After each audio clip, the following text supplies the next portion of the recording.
সত্যি করে বল সাধনা, তোর মাথায় কে সিঁদুর তুলেছে? সম্রাট! বাবা ও তো আমার বোন হয়। এই সাধনা, সিঁদুর মোচ।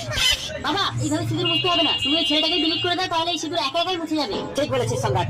এই ওই ছেলেটার নাম কি বল? জানি না। জানি না? কি আবার কেমন নাম? সম্রাট, তুই একে লক্ষ্য রাখ, আমি ওই ছেলেটাকে ডিলিট করে আসি। ঠিক আছে। তুমি ছাড়া আমার কেউ নেই, তুমি আমাকে কোনোদিন ভুলে যাবে না তো সাগর? কখনো না, কিন্তু আমি যদি মরে যাই? ভালো লাগে না, সবসময় ভালো করে প্রথমে আমাকে রাগিয়ে দেয়। কিন্তু দুইটা এই বিলাই, বেটা, দুইটা এই ছেলেটার বিলাই, নাম কি? দুইটা বিলাই, দুইটা তাহলে বিলাই, তুই জানি না? দুইটা বিলাই। সাগর, দুইটা বিলাই।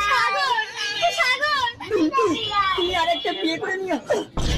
আপনি একটা অনাথ মেয়ের স্বামীকে মেরে ফেললেন। এ তোমার স্বামী?